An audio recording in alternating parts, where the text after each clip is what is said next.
Hello, ഞാൻ വിസ്മയ, consultant സൈക്കോളജിസ്റ്റാണ്. പല പാരൻസിൻ്റെയും പ്രധാന പരാതി എന്ന് പറഞ്ഞു കഴിഞ്ഞാൽ, എൻ്റെ മകൻ അല്ലെങ്കിൽ എൻ്റെ മകള് പഠിക്കുന്നില്ല, ബാക്കി എല്ലാ കാര്യത്തിലും നല്ല ഉഷാറാണ്, പഠിക്കാൻ പറയുന്ന സമയത്ത് ഇവർക്ക് പെട്ടെന്ന് ദേഷ്യം വരിക, അല്ലെങ്കിൽ പഠിക്കാൻ ഇരുന്ന് കഴിഞ്ഞാൽ എങ്ങനെയെങ്കിലുമൊക്കെ സമയം ചിലവഴിച്ച് കളയുക എന്നാണ്. കഴിഞ്ഞ ദിവസം ക്ലിനിക്കിൽ വന്നൊരു കേസ് പറയുകയാണെങ്കിൽ, 12 വയസ്സുള്ളൊരു കുട്ടിയാണ്.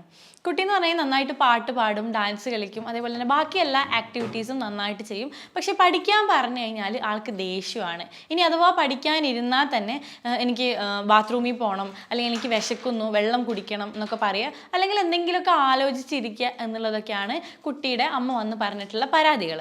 ഈ ഒരു പ്രശ്നം എന്ന് പറയുന്നത് ലേണിംഗ് ഡിസബിലിറ്റി ആവാം.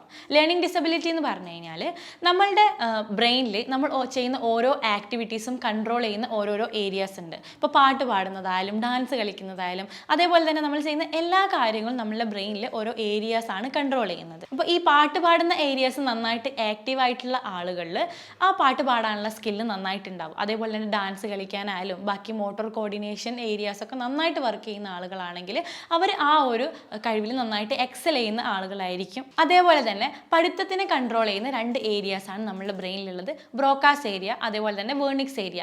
ഈ 2 ഏരിയാസ് നല്ലപോലെ ഫങ്ഷൻ ചെയ്യാത്ത സമയത്താണ് ഈ ലേണിംഗ് ഡിസബിലിറ്റി എന്ന് പറഞ്ഞിട്ടുള്ള പ്രശ്നം ഉണ്ടാവുന്നത്. ലേണിംഗ് ഡിസബിലിറ്റി എന്ന് പറഞ്ഞു കഴിഞ്ഞാൽ പ്രധാനമായിട്ടും 4 തരത്തിലുണ്ട്. ഒന്നെന്ന് പറഞ്ഞു കഴിഞ്ഞാൽ ഡിസ്ലെക്സിയ, വായിക്കാൻ പറ്റാത്ത ഒരവസ്ഥയാണ് നമ്മൾ ഡിസ്ലെക്സിയ എന്ന് വിളിക്കുന്നത്. ഈ ഒരു ഡിസ്ലെക്സിയ ഉള്ള കുട്ടികളിൽ അവർക്ക് ചില സമയത്ത് അക്ഷരങ്ങളും ചിഹ്നങ്ങളും ഐഡന്റിഫൈ ചെയ്യാൻ പറ്റാതെ വരികയോ, അവർ എത്ര തന്നെ പഠിച്ചു കഴിഞ്ഞാൽ അവർക്ക് ആ വാക്കുകളൊന്നും കൃത്യമായിട്ട് വായിക്കാൻ പറ്റില്ല. രണ്ടാമത്തേന്ന് പറഞ്ഞു കഴിഞ്ഞാൽ ഡിസ്ഗ്രാഫിയ, എഴുതാനായിരിക്കും ഈ ഒരു കുട്ടികൾക്ക് വളരെ ബുദ്ധിമുട്ടുണ്ടാവുക. എത്ര തന്നെ കളിച്ചു കഴിഞ്ഞാലും എഴുതാൻ പറ്റില്ല. ചില സമയത്ത് എഴുതുന്ന സമയത്ത് അക്ഷരങ്ങളൊക്കെ തിരിഞ്ഞു പോവുക, അല്ലെങ്കിൽ അക്ഷരങ്ങൾ വിട്ടുപോവുക തുടങ്ങിയിട്ടുള്ള പ്രശ്നങ്ങളൊക്കെ ആയിരിക്കും ഈ ഒരു മക്കളിൽ ഉണ്ടാവുക. മൂന്നാമത്തേന്ന് പറഞ്ഞു കഴിഞ്ഞാൽ ഡിസ്കാൽക്കുലിയ, മാത്തമാറ്റിക്കൽ പ്രോബ്ലംസ് ഒന്നും ചെയ്യാൻ പറ്റാത്തൊരവസ്ഥയാണ് നമ്മൾ ഡിസ്കാൽക്കുലിയ എന്ന് പറയുന്നത്.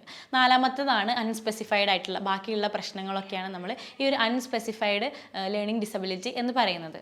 ഈ ഒരു ലേണിംഗ് ഡിസബിലിറ്റി ഉള്ള ആളുകളിൽ പഠിക്കുക എന്ന് പറയുന്നത് വലിയൊരു ടാസ്ക് ആയിരിക്കും. അപ്പോൾ അവർ മാക്സിമം ഈ ഒരു സാധനം പഠിക്കുക എന്നുള്ള കാര്യം മാക്സിമം അവോയ്ഡ് ചെയ്യാനാണ് ശ്രമിക്കുക. അതുകൊണ്ടാണ് അവർ ബാക്കിയുള്ള കാര്യങ്ങളിലൊക്കെ എൻഗേജ് ചെയ്തിട്ട് എങ്ങനെയെങ്കിലുമൊക്കെ സമയം പോക്കുന്നതും, അതേപോലെ തന്നെ പഠിക്കുക എന്ന് പറയുന്ന സമയത്ത് പെട്ടെന്ന് ദേഷ്യം വരുന്നതൊക്കെ ഈ ഒരു പ്രശ്നം കാരണമാണ്.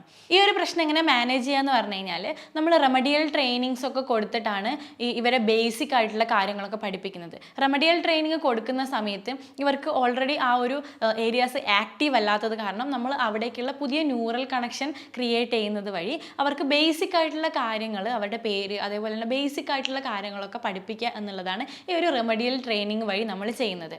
ഇനി എൻ്റെ മകൻ പഠിക്കുന്നില്ല അല്ലെങ്കിൽ എൻ്റെ മകൾ പഠിക്കുന്നില്ല എന്നുള്ള പരാതികളൊക്കെ ആണെങ്കിൽ അവർക്ക് മടി കാരണം ആയിരിക്കില്ല അവർ പഠിക്കാത്തത്, അവർക്ക് ഈ ഒരു പ്രശ്നം ഉള്ളത് കൊണ്ടായിരിക്കും അവർക്ക് പഠിക്കാൻ വേണ്ടിയിട്ട് ബുദ്ധിമുട്ടാവുന്നത്. അപ്പോൾ ഇങ്ങനെ എന്തെങ്കിലും പ്രശ്നങ്ങൾ നിങ്ങളുടെ മക്കളിൽ കണ്ടുവരികയാണെങ്കിൽ എത്രയും പെട്ടെന്ന് ഒരു സൈക്കോളജിസ്റ്റിനെ കണ്ടിട്ട് റെമഡിയൽ ട്രെയിനിങ് ഒക്കെ കണ്ടിന്യൂ ചെയ്ത് കഴിഞ്ഞാൽ ഈ ഒരു പ്രശ്നം പരിഹരിക്കാവുന്നതാണ്. മറ്റൊരു വീഡിയോയുമായി വീണ്ടും കാണാം. താങ്ക്